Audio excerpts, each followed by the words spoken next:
자, 시편 74편 1절서부터 끝절까지 우리가 한번 읽고 그 다음에 말씀을 같이 교제를 나눠보도록 하죠. 천천히 74편 아삽의 마스기에 있어요. 마스기는 교훈이라는 뜻인데 아삽의 교훈시에서 74편 1절서부터 천천히 같이 읽어보겠습니다. 하나님이여 주께서 어찌하여 우리를 영원히 버리시나이까? 어찌하여 주의 지시는 양을 향하여 진노의 연기를 벌하시나이까? 옛적부터 얻으시고 구속하사 주의 기업의 지파로 삼으신 주의 회중을 기억하시며 주의 거하신 시온산도 생각하소서. 영구히 파멸된 곳으로 주의 말을 드시소서. 원수가 성소에서 모든 악을 행하였나이다. 주의 대적이 주의 회중에서 선언하며 자기 길을 세워 표적을 삼았으니 저희는 마치 도끼를 들어 살림을 베는 사람 같으니이다. 이제 저희가 도끼의 철조로 성소의 모든 조각품을 쳐서 부수고 주의 성소를 불사르며 주의 이름이 계신 곳을 더럽혀 땅에 엎었나이다. 저희의 마음에 이르기를 우리가 그것을 진멸하자 하고 이 땅에 있는 하나님의 모든 회당을 불살랐나이다. 우리의 표적이 보이지 아니하며 선지자도 다시 없으며 이런 일이 얼마나 오래됐는지 우리 중에 아는 자도 없나이다. 하나님이여 대적이 언제까지 해방하겠으며 원수가 주의 이름을 영원히 능욕하리이까? 주께서 어찌하여 주의 손 곧 오른손을 거두시나이까? 주의 품에서 빼사 저희를 멸하소서. 하나님은 예로부터 나의 왕이시라. 인간의 구원을 베푸셨나이다. 주께서 주의 능력으로 바다를 나누시고 물 가운데 용들의 머리를 깨뜨리셨으며 악어의 머리를 파쇄하시고 그것을 사막에 거하는 자에게 식물로 주셨으며 바위를 쪼개사 큰 물을 내시며 길이 흐르는 강들을 말리우셨나이다. 낮도 주의 것이요 밤도 주의 것이라. 주께서 빛과 해를 예비하셨으며 땅의 경계를 정하시며 여름과 겨울을 이루셨나이다. 여호와여 이것을 기억하소서. 원수가 주를 비방하며 우매한 백성이 주의 이름을 능욕하였나이다. 주의 산비둘기의 생명을 들짐승에게 주지 마시며 주의 가난한 자의 목숨을 영구히 잊지 마소서. 언약을 돌아보소서. 저 땅 흑암한 곳에 강포한 자의 저소가 가득하였나이다. 학대받은 자로 너희 돌아가게 마시고 가난한 자와 궁핍한 자로 주의 이름을 찬송케 하소서. 하나님이여 일어나사 주의 원통을 쓰시고 우매한 자가 종일 주를 비방하는 것을 기억하소서. 주의 대적의 소리를 잊지 마소서. 일어나 주를 항구하는 자의 언어가 항상 상달하나이다. 자, 2018년도 이제 한 해가 시작되는데 이 명심보감이라는 유명한 책에 보면 그 일생의 계획은 어릴 때부터 세워야 되고 한 해의 계획은 봄에 세우고 또 하루의 계획은 새벽서부터 세운다라는 그 가르침이 있어요. 그런데 성경은 그런 그 아주 그 세상에서 유명한 책에 초를 치는 얘기를 합니다. 잠언서 16장을 보세요. 잠언서 16장.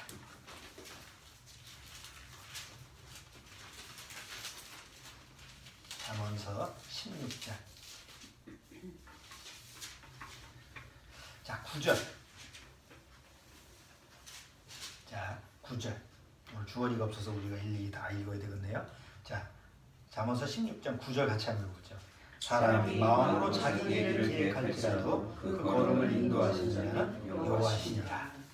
이건 보통 세상에서 아까 얘기한 것처럼 명심보감이나 또 그냥 보통 세상에서는 2018년도 계획을 신년에 세우잖아요.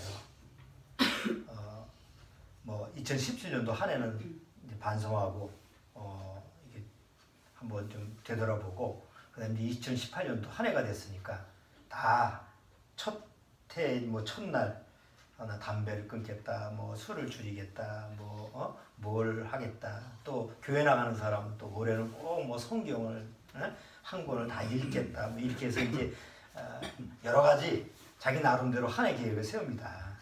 그 계획에 세우는 것이 나쁜 게 아니죠. 또 우리가 세상적으로 봤을 때 아이들을 교육시킬 때도 그래 하루의 계획을 세우고 한 달 계획을 세우고 이런 생활 계획표 이런 거를 우리가 가르칩니다. 근데 중요한 거는 그보다 더 중요한 게 뭐냐면 사람이 마음으로 아무리 계획을 세울지라도 그 걸음을 인도하시는 분은 하나님이다라고 하는 사실을 잊으면 안 된다는 거예요. 정말 하나님을 믿고 거듭난 사람은 내가 아무리 계획을 세울지라도 하나님이 인도하시지 않으면 아무 소용가치가 없어요. 세상에서는 내가 계획을 세워서 그 계획이 잘 이루어지면 우쭐하죠. 야, 내가 이렇게 계획을 세워서 이만큼 성취했어. 내가 계획 세운 만큼 이만큼 내가 돈을 벌었어. 내가 이만큼 계획을 세운 만큼 뭐 이렇게 내가 목적을 달성했어. 이렇게 하면 자기 자신한테 점수를 주잖아요.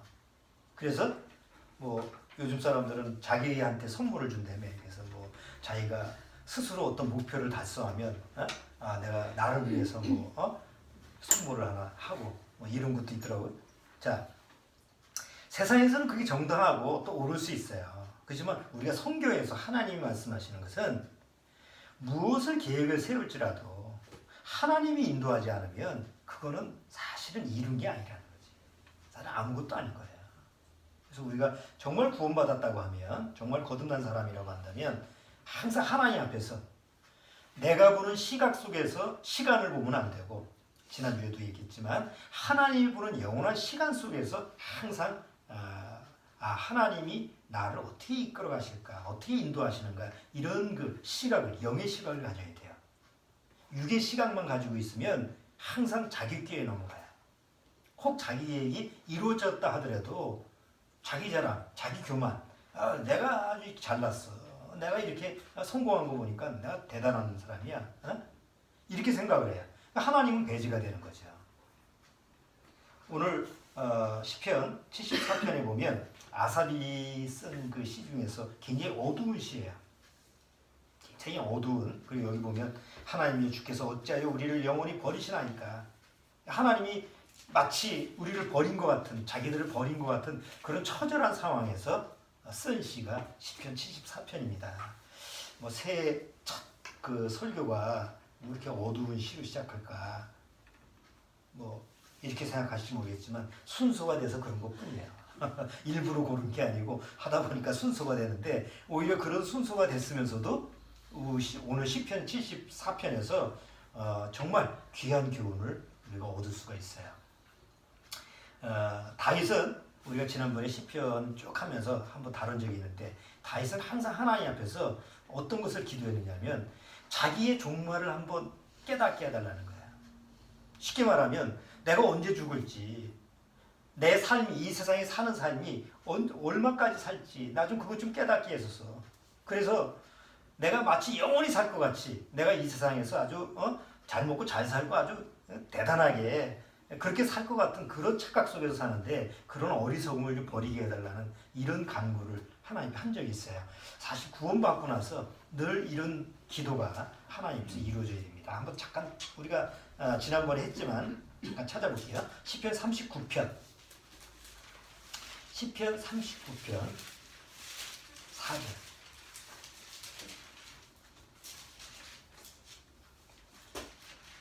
시편 39편 4절.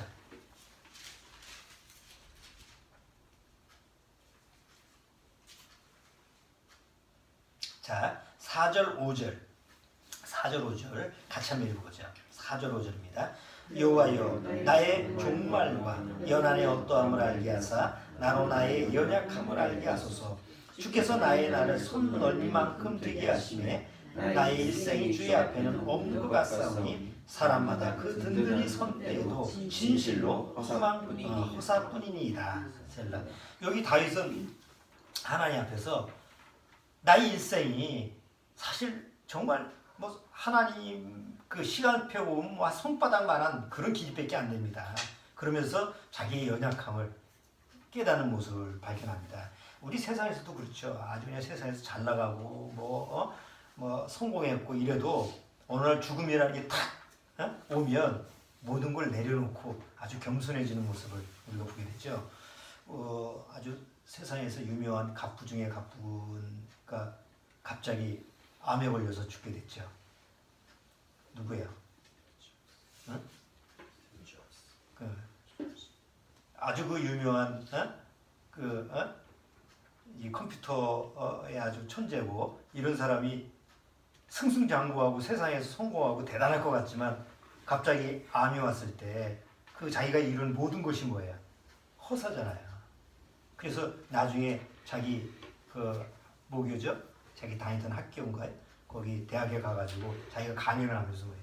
인생이라는 게 너무 짧다. 물론 뭐 구원받은 시각에서 한 게 아니지만 사람이 정말 내가 이렇게 내 인생이 이렇게 짧게 끝날 줄 알았으면 하면서 거기 있는 그 학생들한테 겸손하게 살아라고 하는 그 교훈을 줬다고 그러는데 사람이 그런 죽음이라는 자기 인생이라고 하는 것이 일생이 이렇게 짧구나 라는 걸 실제 경험을 했을 때 이렇게 겸손해져요. 그런데 이미 그때는 늦은 때시.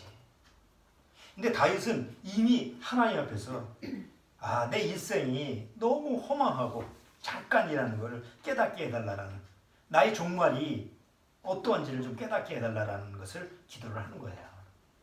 왜냐하면 다윗은 자기와 죽음이 항상 한 걸음뿐이라고 그랬어요. 거기도 한번 볼까요? 사무엘상 20장을 한번 보세요. 저 구약의 사무엘상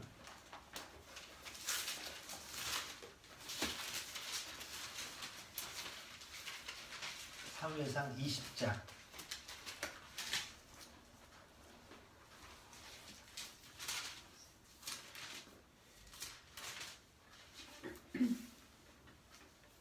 20장 3절.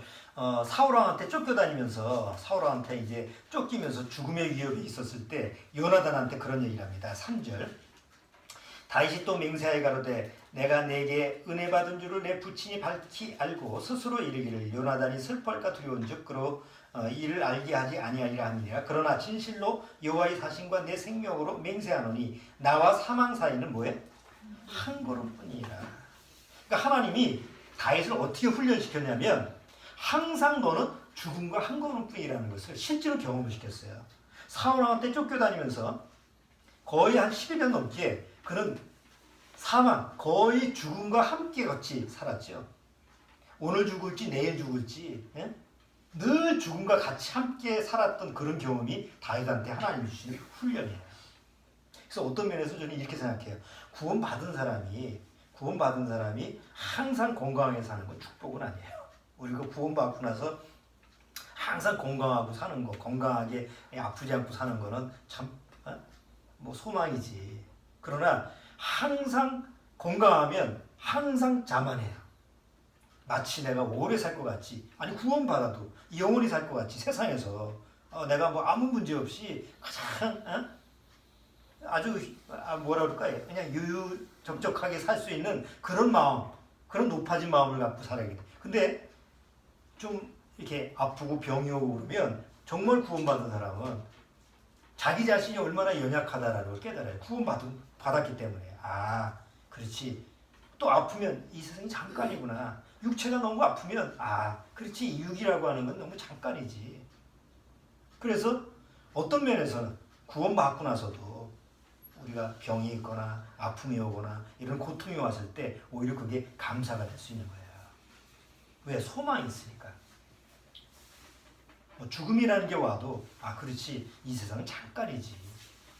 그래서 이런 지혜, 뭔가 죽음을 승리할 수 있는 지혜가 있기 때문에 그런 병이나 혹 죽음이라는 게 온다고 해도 오히려 하나님 앞에 아주 당당해질 수 있는 이런 심령을 가지고 있는 게 구원받은 사람의 특징이에요. 자, 근데 오늘 이제 시편 돌아와서 시편 74편의 그 아삽이라고 하는 사람의 경험은 자기가 무슨 암병에 걸렸고 죽을 병에 걸렸고 이런 처지가 아니고 실제 이스라엘 민족이 망했어요. 그게 언제 때 이스라엘이 워낙 많이 망했기 때문에 언제 망했는지는 모르겠지만 예를 들어서 좀 큰 사건으로 의하면 587년인가요? 567년인가요? 바벨론에 의해서 멸망당하잖아요. 그 배경이 이방 민족이 와가지고 예루살렘을 완전히 초토화시켰어요. 남자는 다 죽이고 여자는 잡아가고, 그 다음에 그 예루살렘 그 있는 집 그건 모두 파괴되고, 그 다음에 성전까지 들어가서 성전의 것을 모두 하나님의 성전을 다 파괴시켜 버렸어요. 그러니까 이 당시 이 아삽이라는 사람이 그 처절한 상황을 보고 이 시를 쓴 거야. 아니 도대체 하나님이 어디 계시지? 하나님이 우리 잊어버리셨나? 이렇게 우리가 이렇게 비참하고 이렇게 망할 수 있나? 도대체 하나님은 우리를 기억이나 하실까? 그러면서 이 전체 74편의 시를 보면 하나님 제발 좀 우리 좀 기억 좀 해달라고, 우리를 잊어버리지 마시고 우리 좀 기억 좀 해달라고 이런 간구를 지금 여기서 하고 있어요. 물론 아삽이라는 사람은 역사 속에서 자기 민족이 하나님의 진노를 받아서 이렇게 멸망을 당하는 이런 것을 목격을 하면서 지은 시지만, 우리가 이제 2018년도 한 해를 시작하면서 한번 개개인적으로 생각을 해보는 거예요. 2017년도 우리가 살아왔지만 2018년도 과연 내가 살아남을 수 있을까? 만약 2018년도가 나의 마지막 한 해라면, 내가 2018년도에 이 세상을 떠난다면, 나는 절대 이 세상에 2018년도 내가 나이가 몇인데 2018년도 또 건장하게 살겠지, 이렇게 자신할 수 있어요 우리가? 그러면 사우나도 가지 말아야 돼. 또 어디 혹시 공공장소나 이런 데서 그 차도 타지 말고 지하철도 타지 말고 그래야지. 나만 운전을 잘하면 뭐해? 새해 첫날서부터 뺑소니 운전자한테 채워가지고 사람이 죽더만. 그러니까 다윗이 말한 것처럼 나와 죽음 사이는 한 걸음뿐이잖아요. 그러면 이건 구원받아도 마찬가지예요. 구원받았기 때문에 하나님이 나를 안전하게 보호하시니까 나는 절대 안 죽어, 그럴 수 있습니까? 구원받았기 때문에 내가 그렇게 세상에서 안전하게 살아요? 옆에 사람은 교통사고가 나서 쳐도 난 구원받았으니까 절대로 나는 그런 사고를 안 당해, 이럴 수 있습니까? 그럴 수가 없어요. 우리가 이 세상에 살아가는 동안 죽음이라고 하는 것은 구원을 받든 안 받든 늘 한 걸음 차이에요. 여러분 운전하시면서 그런 경험을 안 해요? 순간적으로 큰 사고 날 뻔하네. 우리가 작년에도 그렇잖아요. 쭉 살아오면서 순간순간 죽을 뻔했던, 위험했던, 위급한 상황, 이런 상황을 우리가 겪질 않느냐고. 여전히 그런 위험에 우리가 처해 있잖아요. 그렇다고 보면 2018년도 한 해도 과연 내가 2018년도에 어떻게 2018년도도 내가 살아남을 수 있을까? 이런 부분에 대해서는 우리가 자신할 수가 없는 거예요. 2018년도 한 해, 이 2018년도가 마지막 해라고 해도 구원받은 사람은 걱정할 일이 없죠. 오히려 더 낫지 올라가면. 그러니까 남아있든지 아니면 올라가든지 사실 구원받으면 큰 문제는 안 돼요. 중요한 거는 제가 오늘 시편 74편을 통해서 다루고 싶은 것은, 우리가 세상에서 어떤 위급한 상황이나 어려운 상황이나 세상 말로 재난이나 이런 것이 닥쳤을 때 어떤 경우에는 그것이 나한테 피해를 줄 수도 있다는 거지. 그때 하나님을 원망했어요. 하나님, 나는 하나님께 정당하게 살았는데 왜 나한테 이런 고통을 줍니까? 이런 재난을 줍니까? 왜 이런 피해를 줍니까? 이렇게 따지면 과연 그것이 정당한 걸까? 여러분, 세상에서 위급한 상황이 왔을 때 보통 세상에서는 누구를 찾습니까? 자기를 그런 아주 위급한 상황에서 구조를 할 사람들을 간절히 찾죠. 집에 불이 났어. 그러면 119 전화해가지고 살려달라고 그러고. 물에 빠졌어. 마찬가지잖아요. 그런 위급한 상황에서 내가 찾는 사람이 있죠. 자, 종교를 가지고 있는 사람은 누굴 찾아요? 기독교인은 당연히 하나님을 찾죠. 그런 아주 내가 목숨이 경각에 붙어있는 그런 상황에서 기독교인은 부처님을 찾지 않을 거 아니에요. 하나님을 찾죠. 불교 믿는 사람은 누구 찾아요? 부처님을 찾지. 알라 믿는 사람은 알라를 찾지. 그러면 불이 났어. 집에 불이 났어. 내가 하나님을 찾았어. 근데 나를 구조되어는 알라를 믿는 사람이야. 하나님 믿는 사람이 나를 구조해야 될 거 아니에요. 그러면 집에 불이 났는데 그 사람이 불교를 믿는 사람이야. 내가 119 구조되는데 난 기독교인이야. 그럼 안 구할 거야? 그러니까 우리가 논리적으로 생각해보면 보통 사람들이 종교적으로 생각해서 어떤 위급한 상황에 대해서 자기가 믿는 신을 찾는데 그 신을 찾아가지고 기적적으로 구원을 받는 사람이 있더라고. 간증하는 거 보면, 교회에서 간증하는 거 보면 뭐 이런 상황, 이런 위태한 상황이 되는데 하나님이 나를 이렇게 건져줬다. 이런 간증을 많이 하잖아요. 그러면 절에 다니는 사람은 그런 간증을 안 하죠. 자기가 믿는 신이 자기를 구원해줬다라는 간증을 타종교에도 할 수 있는 거 아니에요. 우리가 세상에서 어떤 위급한 상황에서 건짐을 받았다, 내가 구원을 받았다라고 했을 때 과연 그것이 하나님이 살려준 거냐?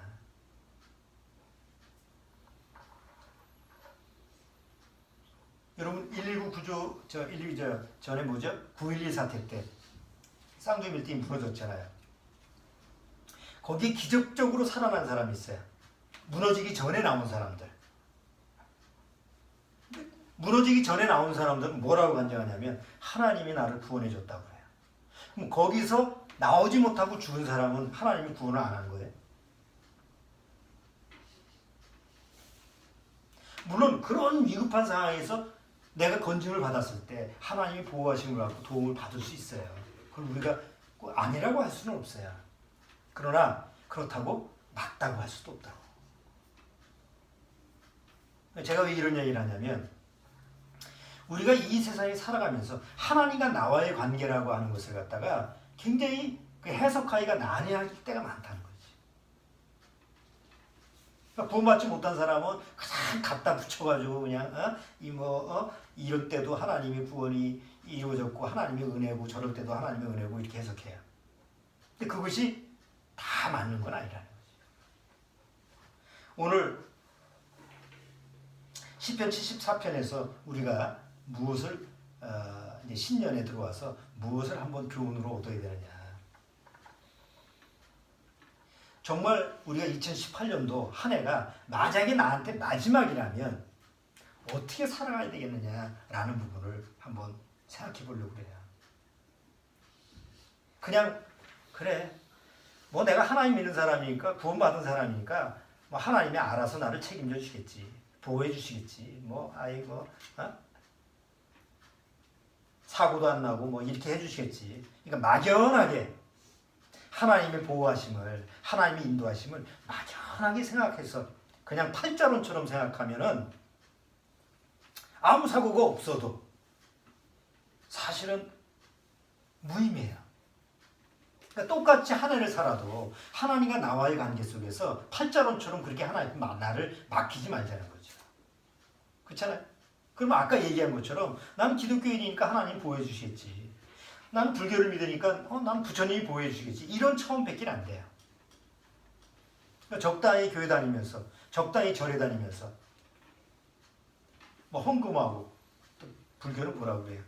뭐라 하고 뭐 그런 식의 종교 차원에서 벗어날 수가 없다는 거지. 그건 신앙생활이 아니거든요. 신앙생활은 뭐냐? 하나님과 나와의 관계 속에서 하나님 앞에서 하나님이 원하시는 삶이 어떤 삶이냐라는 걸 내 삶 속에 조금이라도 좀 이렇게 적용을 시켜야 되는 거죠. 그거를 오늘 시편 74편을 통해서 같이 교훈으로 한번 배워보자는 거예요. 자, 여기 시편 74편 보면 아까 그 배경을 제가 얘기했잖아요. 이스라엘이 아주 황폐화되고 하나님의 성전까지도 다 그냥 이방인한테 회파가 돼서 다 무너졌어요. 남은 게 없어요.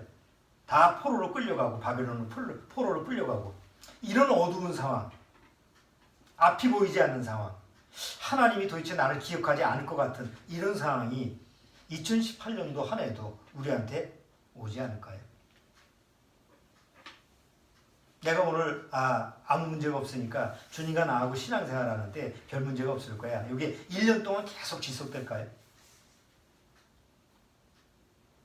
또 어떤 상황이 벌어졌을 때 나한테 어떤 여러 가지 환경적인 문제가 오거나 어려운 문제가 오거나 뭐 여러 가지 어떤 복합적인 나한테 문제가 왔을 때 그럴 때 하나님이 나를 좀 잊어버리셨나? 하나님이 나를 또 돌보시지 않는 거 아니야? 이런 또 우리 문제가 올 한 해에도 나한테 닥칠 수 있다는 거죠. 그러니까 그런 거에 대해서 대비가 돼 있지 않으면 막상 그런 문제의 상황이 딱 벌어지면 또 하나님을 원망하게 되고 또 하나님 앞에서 하나님을 또 내 마음에 대적하는 마음이 생길 수도 있잖아요. 자, 그런 것을 우리가 방지하기 위해서 아삽이 비록 이런 환경 가운데 속에서도 하나님 앞에 하나님 정말 제발 우리를 기억해달라고 하는 이런 기도를 그럼 우리도 해야 될까? 만약에 이런 상황이 벌어진다면 이렇게 어둡고 이렇게 아주 막막한 상황이 내가 현실 속에서 지금 벌어진다면 나도 아삽처럼 이렇게 하나님 앞에 기도해야 될까요? 그렇지 않습니다. 왜냐하면 아삽이 살았던 시대는 구약 시대입니다. 우리가 살던 시대는 우리가 지금 사는 시대는 신약 시대입니다. 구약과 신약의 시대는 엄연하게 다릅니다. 차원이 다른 시대입니다. 자, 그런데 대다수 기독교인들은 구원받지 못한 기독교인들은요. 자기한테 아무 문제가 없을 때는 신약 시대처럼 살아갑니다. 오늘도 성령님이 함께하고 내일도 성령님이 함께하니까 이렇게 모든 것이 축복하고 또 이런 상황이 오면 또 성령님이 이렇게 이끌어가고 또 저런 상황이 오면 또 저렇게 이끌어가고 막 그래서 아주 좋아합니다. 그런데 막상 자기한테 불리하고 해가 되는 그런 문제가 딱 닥치면 구약으로 싹 돌아갑니다. 하나님 우리를 또 잊어버리셨군요. 하나님 내가 또 뭘 잘못해가지고 또 하나님이 나를 버리셨으니까 또 하나님과 아주 먼 하나님으로 생각하는 거예요. 그러다가 어떻게 또 일이 해결됐어. 그러면 또 금방 또 가까워졌다. 무슨 고무줄 놀이 하듯이 하나님이 또 오늘은 먼 하나님이 또 오늘은 또 갑자기 가까워졌다가 왔다리 갔다리. 고무줄처럼 그렇게 하나님과 나 사이가 늘어났다 줄어들었다 늘어났다 줄어들었다 이런 게 신앙생활이냐? 이거는 신앙생활이 아니지. 그건 종교예요. 대다수 교회 나가는 사람들의 삶의 모습을 한번 잘 보세요. 이 선에서 못 벗어나요. 오늘은 너무 까마득해서 하나님이 안 보여요. 마음이 침체가 돼가지고 그냥 죽을 상을 치면서 하나님 앞에 기도를 하고 하나님 나를 이렇게 기억 안 하시고 뭐 이렇게 하다가 그 다음날 가면 또 하하호호거리면서 뭐 언제 그랬다는 듯이 또 하나님이 나와 함께 하신다고 하고 법석을 떨고 또 내일 가면 또 달라지고 이런 식의 신앙생활이라고 하는 것은 종교생활하고 똑같아요. 그렇죠? 일반 종교생활하는 사람도 마찬가지예요. 평상시에 아무 일이 없을 때는 그냥 희희낙낙하고 살다가 뭐 일만 틀어지면 점집에 가는 사람은 뭐가 차이점이냐. 그렇죠? 점집에 매일 가지는 않잖아. 언제 가요? 답답할 때. 일이 안 풀릴 때. 그러니까 교회 나가면서 하나님을 그렇게 찾는 거하고 점집에 가가지고 그렇게 점쟁이한테 찾는 거하고 차이점이 없다면 그게 무슨 신앙이냐. 아무것도 아니지. 그렇기 때문에 정말 하나님의 신앙이라고 하는 것은 하나님과 변동이 없어야 돼요. 늘 거리가 없어야 돼. 늘었다 줄었다 하는 하나님과의 관계의 거리가 없어야 돼. 구원받고 하나님과의 나와의 거리는 항상 일정해요. 신약 시대의 그 신앙 생활이라는 게 구약과 다른 거 그거예요. 구약 시대는 아삽이 정말 하나님을 믿고 구원받은 사람이라 할지라도 구약 시대에는 막상 상황이 이렇게 벌어졌을 때는 하나님과 멀리 느껴지는 거예요. 왜? 그 당시의 성령은 지금의 성령의 역사하고 다르거든요. 한번 2018년도를 우리가 시작하면서 한번 생각해 보세요. 절대 2018년도가 그렇게 밝은 해가 아닙니다. 뭐 이제 평창올림픽이 이제 벌어진다니까 북한이 또 참석하느니 마느니 하면서 조율을 하고 또 이렇게 하는데 여태까지 살아보면 뭐 다 술수가 있는 거지 속일 수가 있는 거지 또 어떤 상황이 어떻게 벌어질지 모르잖아요. 대외적인 환경도 그렇고 또 내외적인 환경도 그렇고 또 뭐 아무리 뭐 임금 인상이 됐다고 해도 한쪽에서는 죽는다고 그러고 한쪽에서는 뭐 또 살려달라고 그러고 아주 새해 첫 주서부터 굉장히 어두워요. 올 한 해가 어떻게 진행될까 상당히 위태위태해요. 신앙도 마찬가지입니다. 과연 구원이라고 하는 것이 지금 내가 한 30년 전에 구원받았을 때는 적어도 구원이라는 말만 들으면 빛이 나고 야 이런 게 있었구나. 이런 반응이 있었는데 요즘은 구원이라고 하는 그런 반응 전혀 사람들이 관심이 없어요. 올해가 무슨 해예요? 무술년 개띠입니다.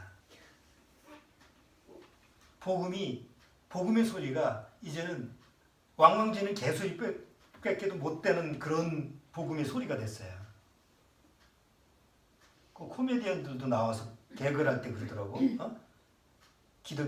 전도할 때 죄사함 받으시라고. 하나님이 그 죄사함. 옛날에는 그런 말을 한 적이 없었어. 근데 요즘은 복음이라고 하는 내용이 다 대중화가 됐어. 대중복음이 됐어. 그래서 사람들이 아주 그냥 개가 짖는 소리밖에 안 들리는 거예요.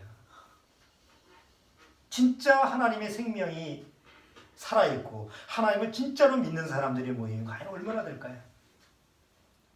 기존 하나님의 복음을 가지고 구원받았다고 하는 그런 사람들조차도 그런 모임조차도 이제 서서히 생명력을 잃어가고 있어요. 빛을 잃어가고 있어요. 어떻게 보면 암흑 시대야. 점점 영적으로도 어두움의 시대야. 육적으로도 마찬가지고.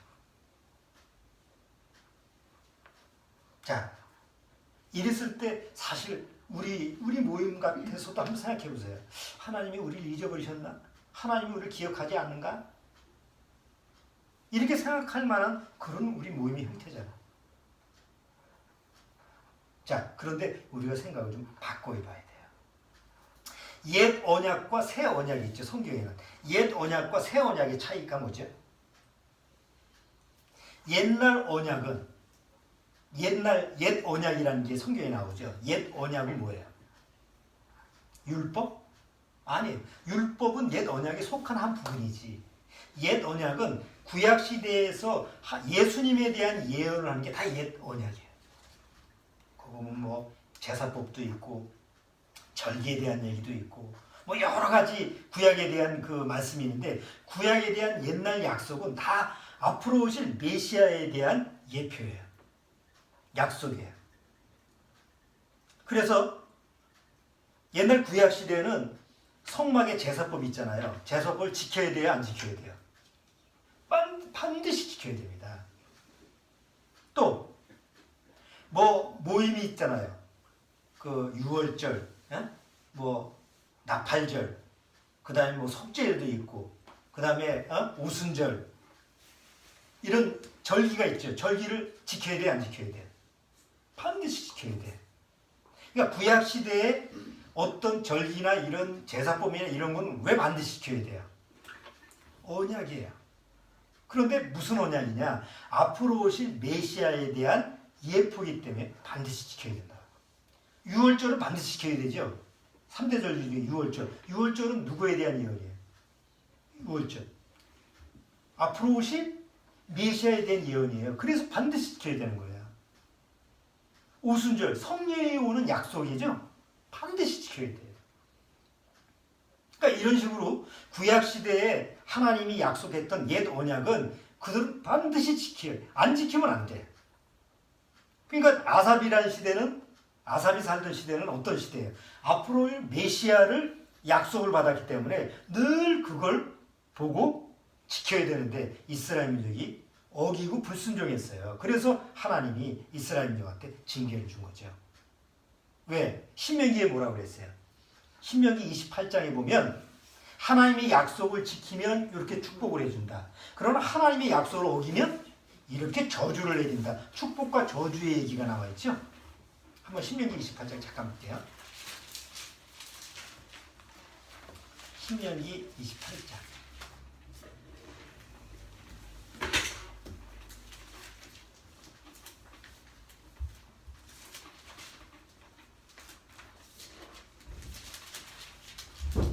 자, 신명기 28장 1절.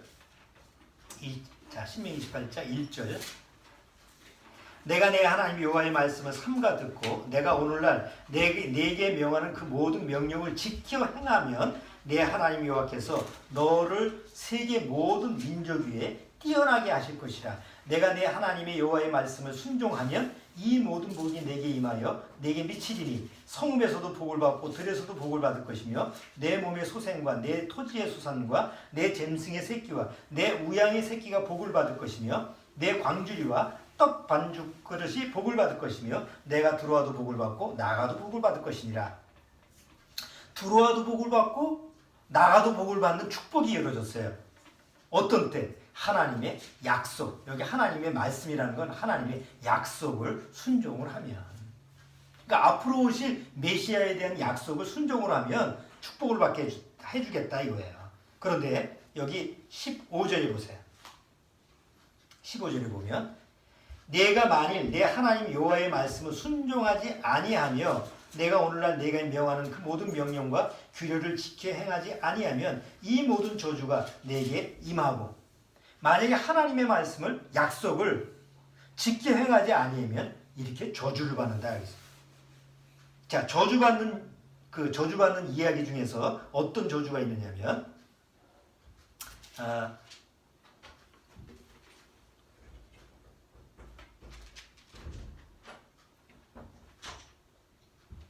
64절 보세요. 하도 저주가 많아가지고. 자, 신명기 28장 64절 보세요.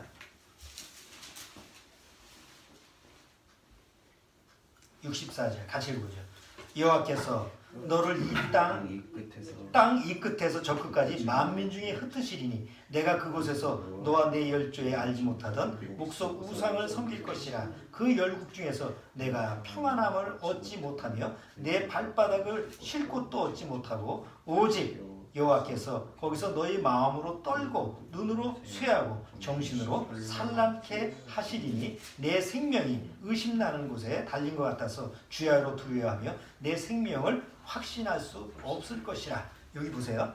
신명기 28장에 네가 내 약속을 어기고 불순종하면 저주를 받는데 어떻게 저주받느냐?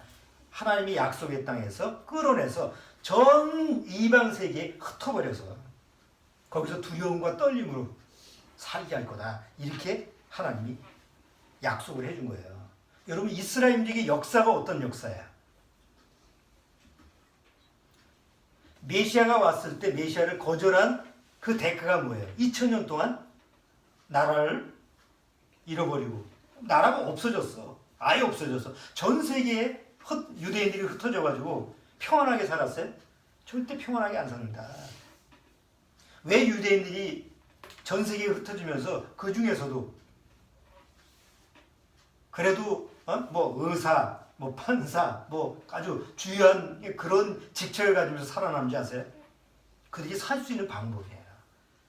만약에 노예로 살았다면 그들은 생존할 수가 없어요.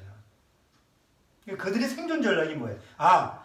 세상에 어디 가서 살든지 내가 그 나라에서 살려면 그래도 어느 정도 내가 좀 위치를, 지위를, 어떤 그 권력 이런 부분을 가지고 있어야 되는구나 이런 생각을 했기 때문에 아주 그냥 어릴 때서부터 악착같이 사는 거예요. 살 수 있는 방법이 뭐 의사 같은 경우 아니면 뭐 그 돈을 다루는 거, 뭐 기술자, 전문 인력이죠. 그러니까 전문 인력으로 자식들을 키우는 거예요. 그래야지 살아남으니까. 여러분, 세상에서요, 한 나라가 세워졌다가 무너지고 우리나라의 그 거의 한 5,000년 역사도 보면 수많은 그 나라가 세워졌잖아요. 고조선서부터 시작해서 우리 지금 대한민국까지 보면 수많은 나라, 고구려, 백제, 신라 해가지고 세워졌다 망했다 그러잖아요. 우리나라 땅에 있으니까 그냥 그렇게 나라 호만 바뀌었지 이렇게 내려온 거지.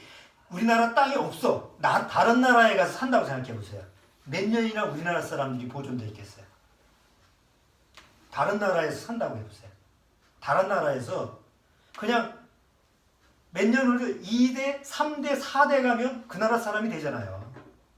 그럼 유대인이 2000년 동안 다른 나라에 가서 살면, 소련에서 살면 어떤 사람이 돼야 돼요? 소련 사람이 되지. 중국에 살면 중국 사람이 돼. 아니 유대인이 세계 곳곳에서 살다 보니까 중국계 유대인도 있고 소련계 유대인도 있고 또 각 나라에 있었으니까 그런 사람들이 모여서 다시 나라를 세운다라는 거는 불가능합니다. 그렇죠? 하나님은 하나님의 약속을 무너뜨린 그 이스라엘 민족을 전 세계 아까 신명기 28장대로 흩어버렸어요. 도저히 자기 나라로 돌아올 수가 없어요. 그런데 아까 신명기 28장 다시 한번 보세요. 거기에 약속에 뭐가 기록이 되어 있었냐면 신명기 28장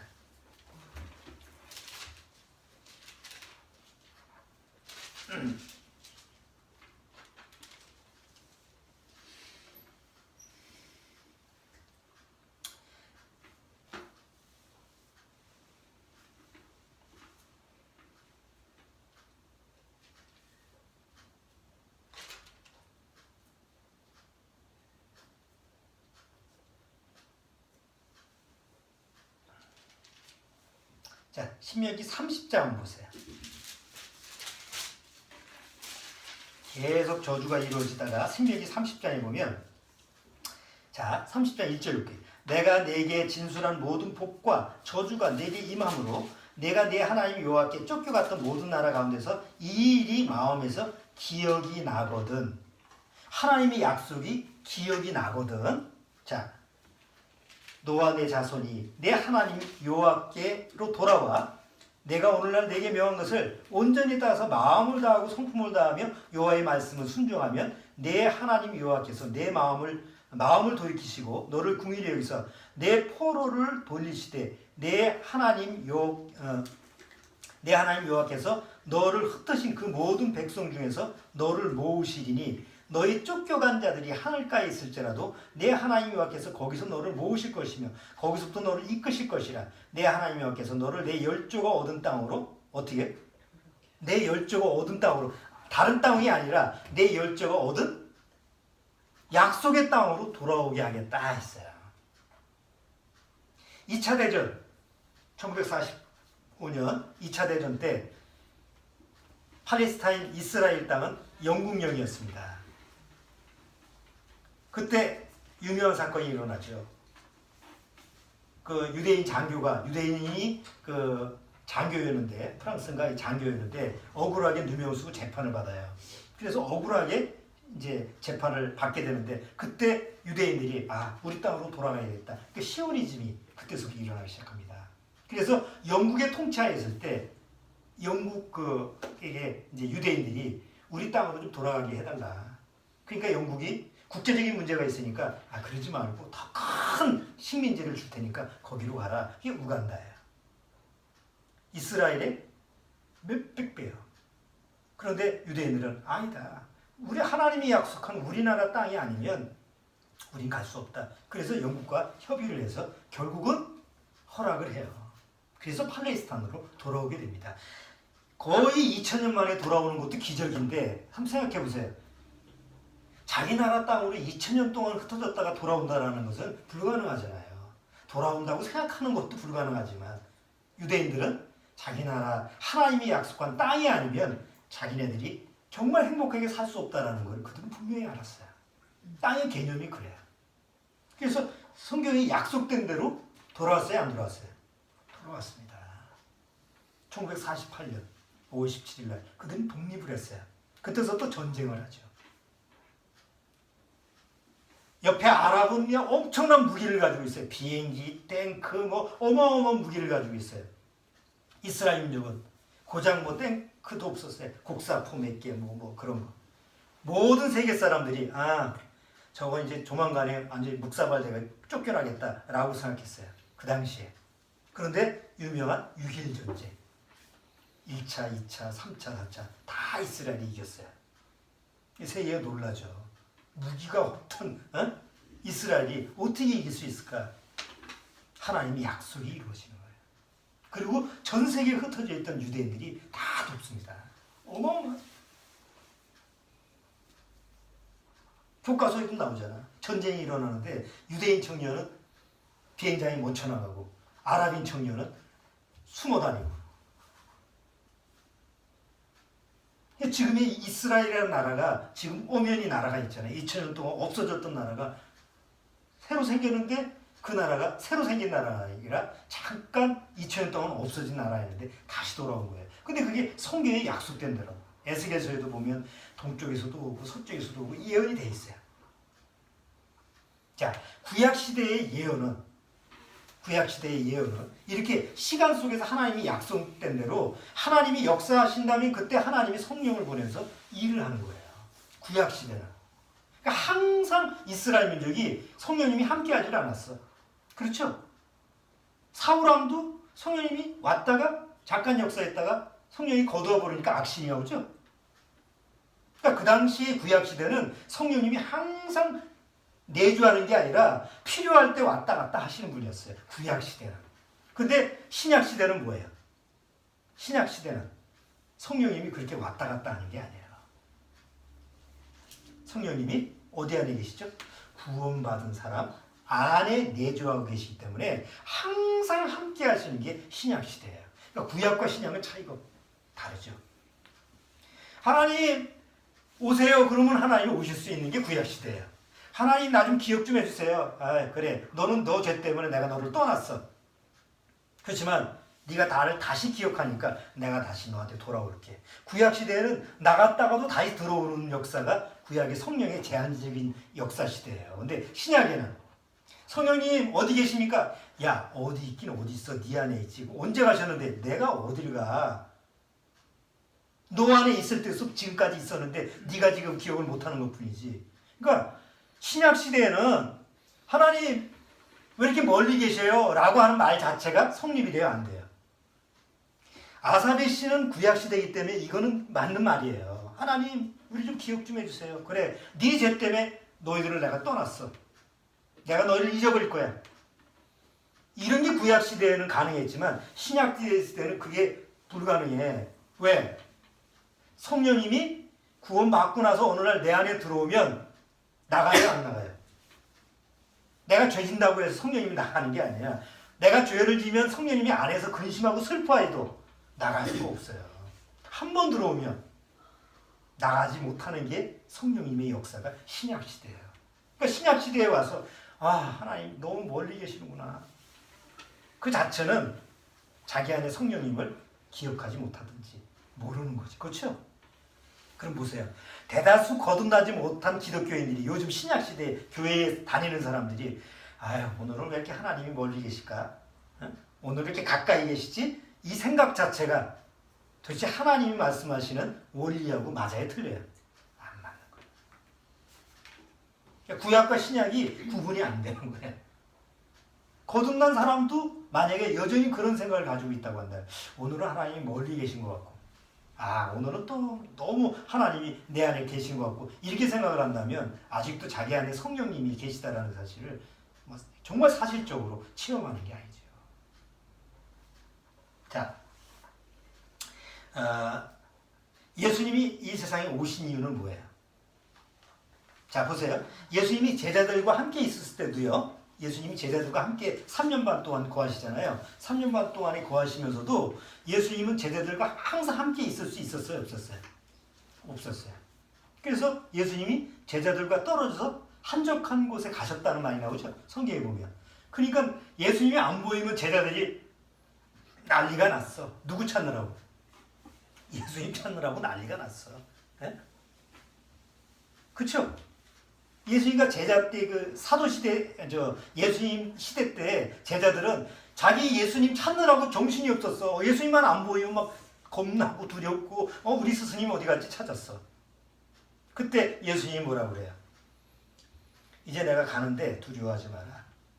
나는 잠시 너희와 있기 때문에 잠시 너희하고 이렇게 육으로 있지만 내가 떠난 다음에는 너희하고 항상 너를 떠나지 않는 성령을 보내주겠다. 성령은 나와 다르다.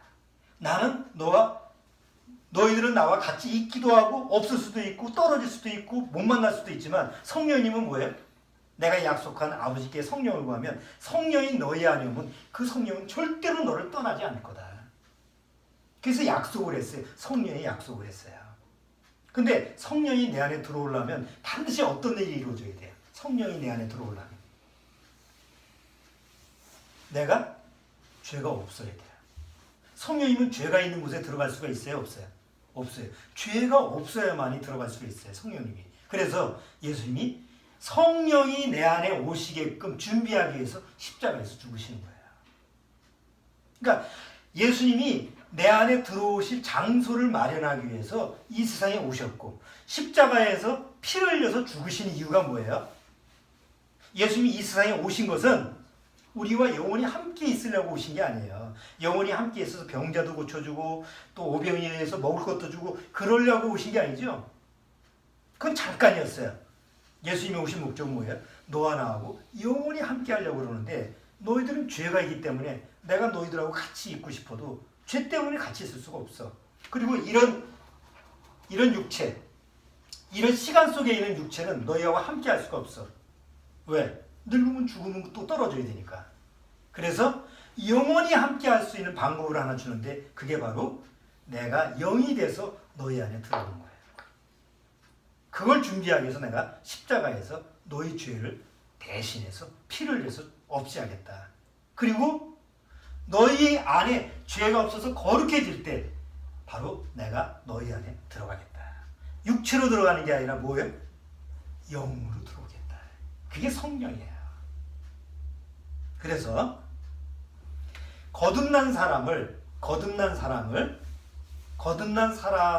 그 육체, 거듭난 사람의 그 육체를 뭐라고 그래요?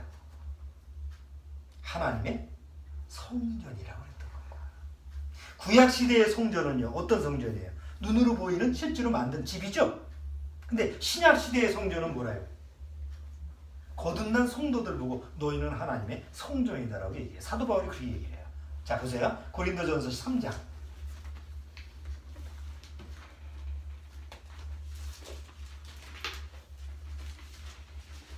자, 고린도전서 3장.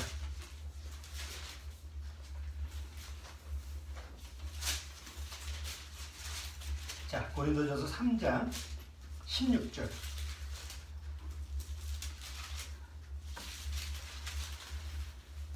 자, 고린도전서 3장 16절. 16절, 17절. 같이 읽겠습니다. 너희가 하나님의 성전인 것과 하나님이 성령이 너희 안에 거하시는 줄을 알지 못하느뇨. 누구든지 하나님의 성전을 더럽히면 하나님이 그 사람을 멸하시리라. 하나님의 성전은 거룩하니 너희도 그러하리라. 구약시대의 성전은 첫 번째가 뭐예요? 거룩해야 돼요. 모든 성물이 다 거룩해야 돼요. 근데 구약시대의 성전을 거룩하게 하는 게 뭐예요? 구약시대의 성전은 거룩하게 만들었잖아요. 근데 여전히 사람들이 왔다 갔다 하니까 죄로 더럽혀지니까 항상 하나님의 성전 거룩한 그 기물에다가 뭘 뿌렸어요? 희생제물의 피를 뿌리잖아. 구약시대에도. 그건 예표죠. 신약시대에 거듭난 사람은 이제 예수 그리스도의 피로 말미암아 하나님의 성전이 됐어요. 여전히 나는 죄가 있는데요. 내가 보기에 죄가 있지.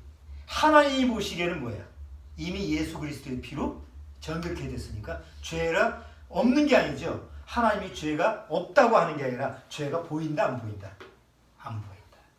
하나님이 예수 그리스도의 피로 깨끗해졌으니까 나를 볼 때는 죄가 있다고 보는 게 아니에요. 그러니까 거룩한 성전이 된 거지. 그래서 사도 바울이 하는 얘기가 뭐예요? 너희가 하나님의 성령이 거하시는 이제 성전이 됐다. 너희 몸은 니들이 사는 게 아니야. 그럼 누가 사는 거예요? 거듭난 사람. 성령이 사시는 집이야. 그러니까 함부로 쓰면 돼요. 성령이 사시는 집에다가 불을 계속 떼가지고 연기를 가득 채워서 니코틴으로 채워져 있는 거고. 그러니까 어느 날 구원받으면 자연스럽게 끊어지는 거야. 건강 때문에 끊어지는 게 아니고 거듭났다는 건 하나님의 성전이지. 성령이 구하시는 거지. 그러니까 함부로 안 하는 거야. 술도 적당히 먹고 간도 나 망가질 정도로 그냥 술을 처먹어가지고 그냥 망치 차이가 몸을 그렇게 만드는 그런 생각을 할 수가 없지. 그래 뭐 반주로 먹는 거야 뭐 건강을 위해서 먹는다는 거니까 그렇다 쳐도 그걸 갖다가 무슨 독주처럼 몸을 망가뜨리고 이러질 않는 거예요. 병이 났어. 아 그래, 하나님의 성전이니까 고쳐야지. 믿습니다 하고 기도원 가서 두들겨 맞고 그러질 않는다. 의사한테 가서 고칠 거 있으면 고치고, 항상 내가 살아있는 동안에 건강하게 유지하는 거예요. 왜? 하나님의 성전이니까. 구약시대에 성전이 무너지면 어떻게 해요? 내버려뒀어요? 보수했어요? 보수하잖아. 그냥 그렇게 가꾸는 거예요. 고린도후서 6장. 고린도후서 6장.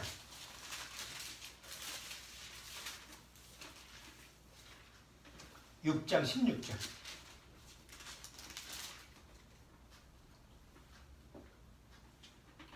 자, 고린도후서 6장 16절 다시 읽어보죠.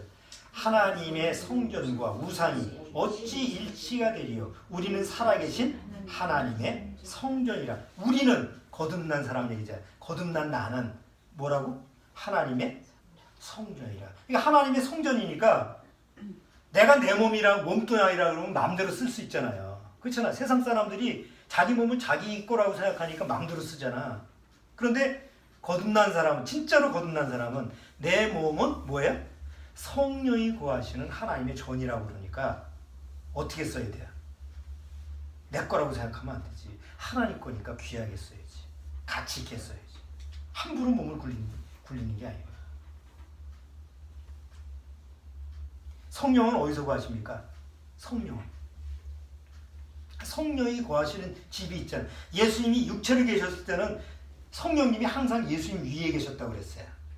그런데 예수님이 십자가에 죽으신 다음에는 그 예수님의 영이 실제 성령이 돼서 내 육체 안으로 들어온 거예요. 그럼 성령이 계신 것은 우리 몸의 구조는 영과 혼과 육으로 되어 있죠? 데살로니가전서 6장에 정확히 나왔어요. 우리의 영과 혼과 육이, 영혼 육으로 되어 있는데 성령은 어디에 계세요? 영에 있죠. 그렇죠? 어느 날 거듭나면 내 안에 있는 죽었던 영이 어디예요? 다시 살아납니다. 말씀으로 살아나고, 그 죽었다가 살아난 그 영과 하나님으로부터 오는 그 새 영, 주의 영, 바로 부활의 영, 성령님이 그 영과 더불어서 내 안에 중심이 되는 거예요. 그래서 그 영이 혼을 다스리고 지식, 감정, 의지를 다스리고 지정의가 육체를 다스리는 거예요. 그래서 하나님 보시기에 온전한 사람의 모습으로 살게 만드는 거예요. 법칙이. 자, 이제 한번 생각해 보세요. 아삽은 그 당시 그런 처절하고 힘든 상황에서 하나님, 우리 잊어버리셨죠? 우리가 이렇게 고통받고 이렇게 비참하게 된 건 하나님이 우리를 기억하지 않았기 때문에 그렇죠. 이제 제발 좀 기억해 주세요. 그래서 멀리 계신 하나님을 불렀습니다. 아삽의 시를 보면. 그런데 신약시대에 우리는 그럴 필요가 있어요, 없어요? 없습니다. 얼마나 감사한 일인지 몰라요. 아니, 하나님이 멀리 계시다고, 요새 천체망원경이 발달됐다고 했잖아요. 세상에 우주의 끝을 알 수가 없는데 하나님이 멀리 계시다면 얼마나 멀리 계시요? 그 하나님을 어떻게 부르겠어요? 그런데 다행스럽게도 우리가 신약시대에 태어나서 이제 예수 그리스도를 믿고 예수님을 영접하면 그 성령님이 어디 안에 계시는 거예요? 멀리 계시는 게 아니라 가장 가까운 내 안에 계시더란 말이에요. 멀리 찾을 필요가 없어. 그런데도 우리가 신앙생활하면서 왜 하나님이 이렇게 멀리 생각될 때가 있을까? 왜 주님이 나와 함께 계시는가? 정말? 이런 의심을 갖고 살까? 바로 내 안에 이러한 문제가 있기 때문에 그래요. 자, 우선 첫 번째, 성령님이 역사하실 수 없는 곳이 있어요. 첫 번째 뭐냐면, 죄가 있는 곳은 성령님이 역사하실 수가 없어요. 그렇죠? 그런데 아까 얘기했지만 성령님이 내 안에 계신다라고 하는 것은, 증거가 성령님이 내 안에 계신다라는 것은 죄가 내 안에 있다 없다? 죄가 하나님 보시기에 없죠. 그런데 여전히 내가 보기에는 있어요, 없어요? 나는 있어요. 왜냐하면 실질적으로 내가 죄를 짓는 사람이니까. 그런데 요한일서에 보면 너희가 너희 죄를 자백하면 하나님은 미쁘사 너희 죄를 사하실 것이요, 현재형으로 되어 있어요. 보세요, 요한일서 1장. 요한일서 1장.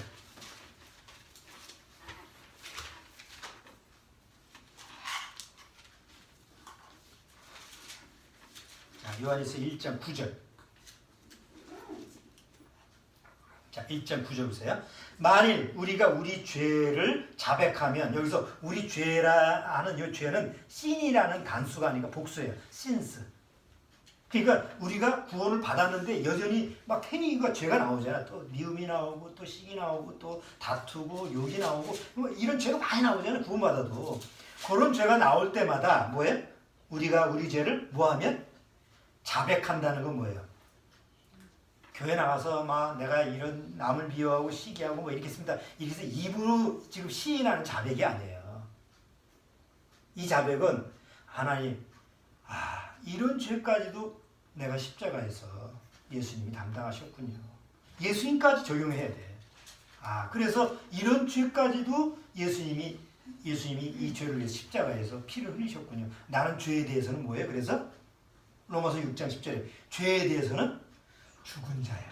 그러니까 자백이라는 말은 내 죄를 가장 낱낱이 고하는 자백이 아니라 항상 나는 죄에 대해서 어떤 자예요? 죽은 자입니다. 라는 걸 시인하는 게 자백이라고. 그러니까 이게 매일 이루어져야 돼. 그러니까 매일 죄를 지니까. 하나님, 나는 죄에 대해서는 죽은 자입니다. 그러나 죄에 대해서는 죽은 자지만 뭐예요? 의에 대해서는 산 자입니다. 그러니까 항상 이게 믿음 안에서 시인이 되면 내 안에 죄라고 하는 문제는 이미 예수님이 담당하셨기 때문에 하나님 오실 때는 죄가 있다 없다. 죄가 없이 거룩한 자를 보는 거예요. 이게 성령님이 그 안에서 역사하실 수 있는 거예요. 항상 죄에 대한 처리를 늘 예수님 그리스도의 피로 말미암아 나는 죄에 대해서 죽은 자지. 그렇지만 하나님 앞에서 다시 나는 산 자지.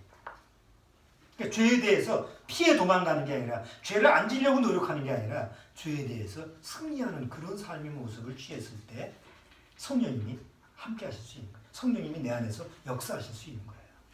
근데 죄를 붙들고만 있으면 내가 죄만 붙들고 있어. 그러면 성령님이 안에서 걱정만 하고 계시는 거예요. 성령이 없는 게 아니고 내 안에서 얘가 또 나를 안 보고 또 죄만 붙들고 있구나.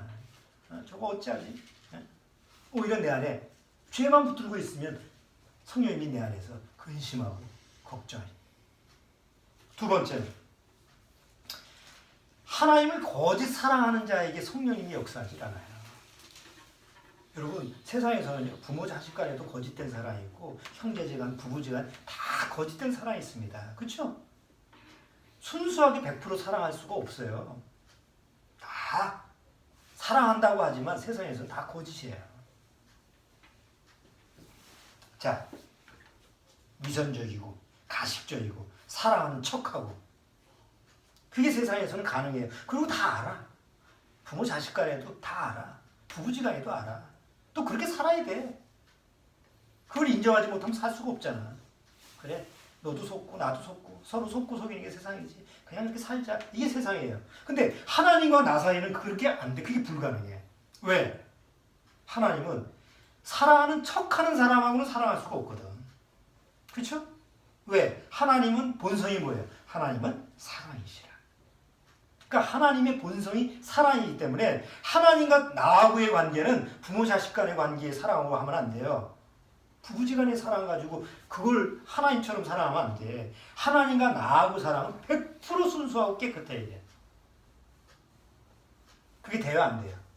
안 되기 때문에 하나님이 나한테 100% 사랑을 주신 거예요. 왜? 그래야만이 하나님을 사랑할 수 있으니까. 자연적으로는 그런 사랑이 내 안에 없잖아. 그런데 어느 날 예수 그리스도의 사랑이 내 안에 왔는데 그게 하나님의 100% 사랑짜리거든. 그러니까 하나님이 나보고 뭐라고 하냐면 야, 너 나 사랑해. 이렇게 한 적이 없어요. 넌 나를 내 아들이 너한테 준 사랑으로 사랑해. 그럼 구원받은 사람만이 하나님을 100% 사랑할 수 있는 거예요. 그렇죠? 내가 주님을 거짓 없이 사랑했을 때 성령님이 내 안에서 역사를 하시는 거예요. 아우, 나는 왜 하나님이 나와 함께 하시지 않지? 왜 성령님이 나하고 함께 하지 아니하는 것 같아? 이런 마음, 이런 느낌이 드는 건 하나님께서 문제가 있는 게 아니라 내가 하나님을 대할 때 100% 사랑으로 하지 않기 때문에 그래요. 적당히 사랑하려고 하고 사랑하는 척하려고 하고. 성령님은 아시지? 성령님은 하나님의 영이기 때문에 내가 100% 사랑을 하는지 아니면 사랑하는 척하는지를 아시잖아요. 사랑하는 척하는 사람한테 뻔히 알면서 성령님이 내 안에서 역사하겠어요? 그러진 않아요. 그러니까 진짜 하나님을 사랑하는 그런 마음으로 하나님과 관계를 맺어야지. 성령님은 그 100% 사랑으로 하나님을 사랑하게끔 나를 만들어 주시는 거예요. 세 번째, 하나님을 이용하려고 하는 자한테는 절대로 하나님이 이용당하지 않습니다. 세상은 서로 이용해 먹는 세상이죠. 예를 하나 들어볼게요. 요새 신과 함께라는 영화가 1000만 명을 돌파했다. 나도 봤는데 참 그건 만화 영화도 아니고 그래. 욕으로 보면 그냥 이렇게 보면 유치찬란해. 왜냐면 다 상상 속에서 만든 그런 거니까. 그런데 거기 그 귀인이 나오죠. 의인이라고 안 부르고 귀인이 나와. 보세요. 세상에서도 착한 사람이 있고 옳은 사람이 있고 세상에서도 의인이 있어요. 그런데 세상에서 어떤 의인이라 할지라도 하나님의 의를 대신할 수는 없어요. 그럼 거기 귀인이 나와요. 귀인이 나오는데 어떤 귀인이냐면 소방대원이야. 그래서 마지막에 어떻게 죽느냐면 어떤 고층 건물에서 애를 구하려다가 애를 안고 뛰어내렸는데 결국 애는 살리고 자기는 죽었어요. 그러니까 다른 사람을 위해서 자기 목숨을 희생시킨 거 아니에요. 그러니까 세상에서는 뭐예요? 세상에서는 의인이죠. 그래서 이제 지옥에 가는데 49제를 보내는 거예요. 49제가 뭐냐면 죽은 사람이 이제 7일씩 계산하는 거예요. 7, 7이 49에서 7일씩 7번 제사를 드리는 거예요. 마지막 제사 때 이제 그 마지막 심판을 받는 거예요. 49제가. 그래서 첫 번째 지옥, 두 번째, 7번째 지옥을 갖다가 쭉 순회를 하면서 거기를 통과해야 되는데 이 귀인이 거기를 통과를 하는데 이 사람은 다른 사람을 위해서 자기를 헌신하고 희생을 한 사람이기 때문에 특별 대우를 받아요. 여러분, 살았을 때 절대 그 사람은 나는 착한 사람이다, 나는 의인이다 이렇게 한 적이 없어요. 그런데 죽고 나서 그 세상에서 자기의 의의 그 행함이 그 사람을 특별 대우를 만들어주는 거라고. 여러분 생각해 보세요. 세상 관념에서, 세상 차원에서는 어떻게 생각하냐면 내가 세상에서 어떤 의를 하면 결국은 그것이 자기한테 뭘로 돌아와요? 축복으로 돌아오는 거예요. 그런데 하나님의 나라에서는 그게 안 된다고. 왜? 결국은 자기 의가 드러나는 거 아니에요. 성경에서는 하나님의 의가 아닌 경우에는 다 불법이에요. 다 불이에요. 그래서 믿기가 힘든 거예요. 다른 종교는 그렇게 어렵질 않아. 좀 교리가 어려워서 그렇지, 배우는 게 어려워서 그렇지, 일반 세상 종교는 다 거기서 거기에요. 왜? 인간의 의로 뭔가를 이루는 거거든. 근데 오직 성경에서 얘기하는 건 어려워. 배울수록 어려워. 왜? 너의 의의를 버리고 오직 하나님의 의로 오라고 그러니까. 이게 쉬운 거 같죠? 안 그래요. 절대 자기 의의를 버리지 못하는 게 인간이에요. 욥의 문제가 뭐였어요? 끝까지 자기 의의를 붙잡고 있었잖아.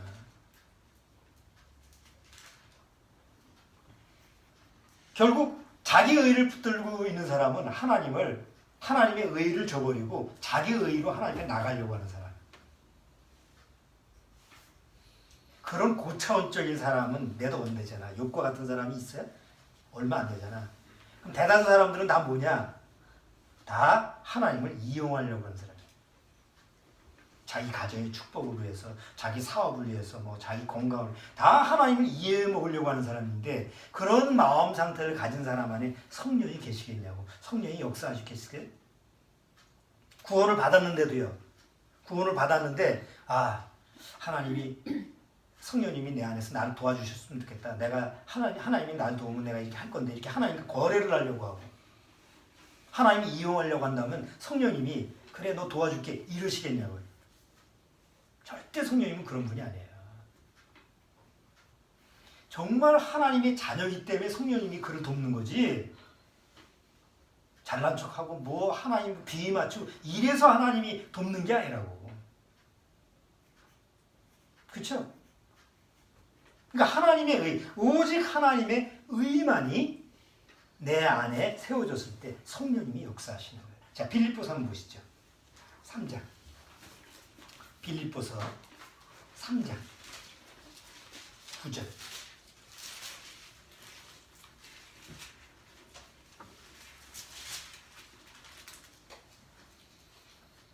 빌립보서 3장 9절.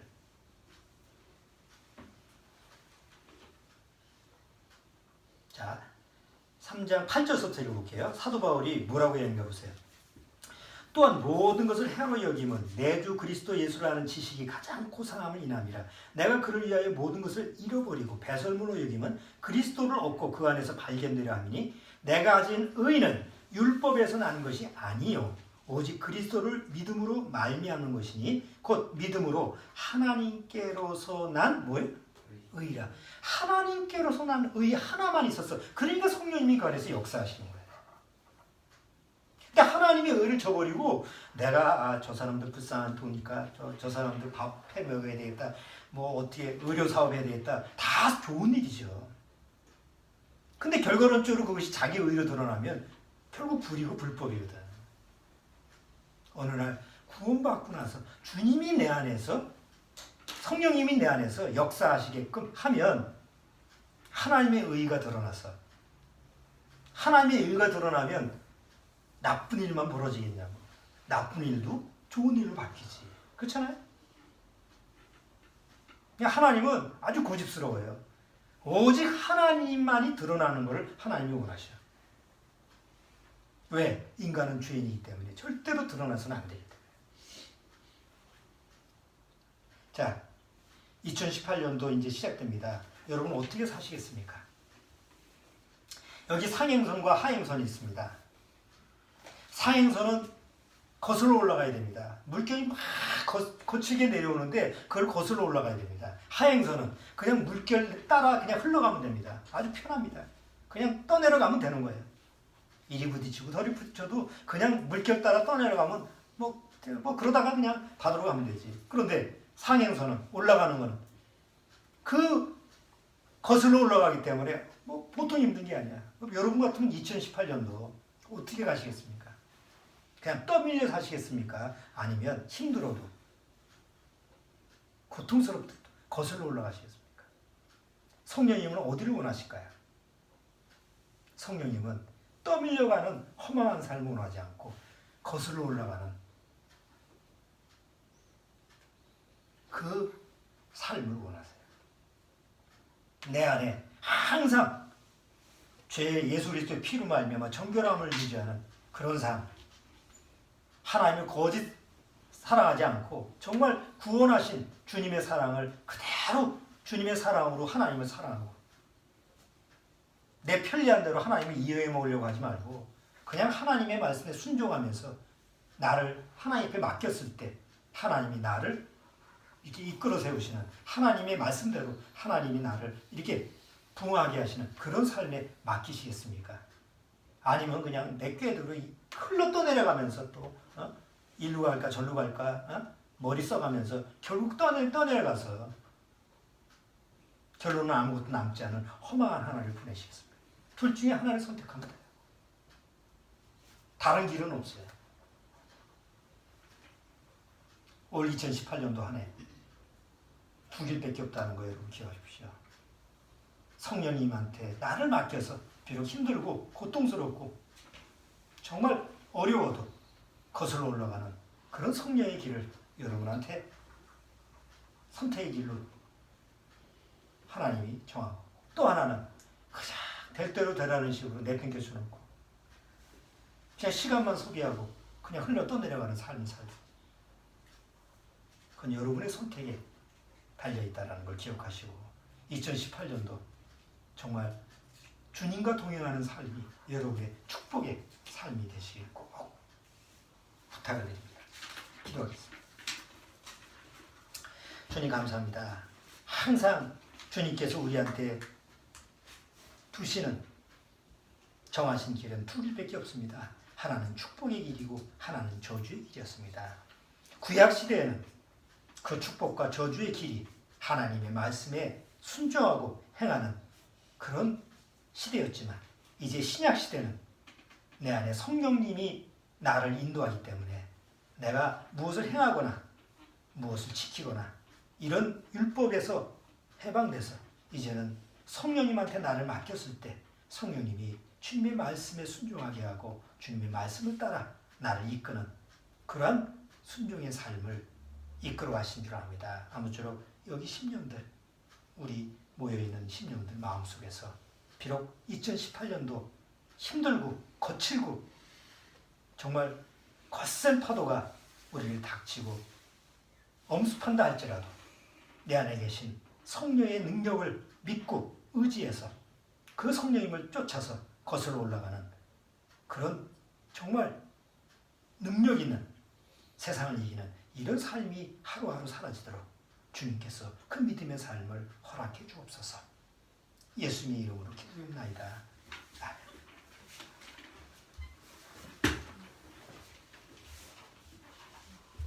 자, 우리 저 찬송 한번 불러봅시다. 올라가라는 찬송이 있었죠. 몇 장이지? 그 제목이 뭐 올라가 아니야? 올라가 아니네. 제목이 뭐지? 독수리같이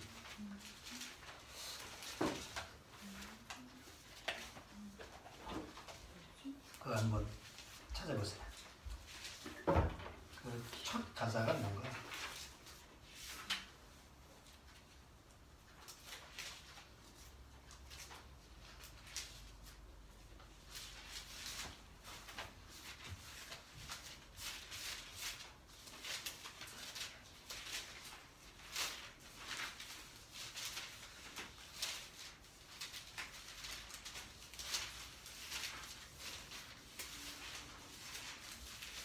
가사만 알면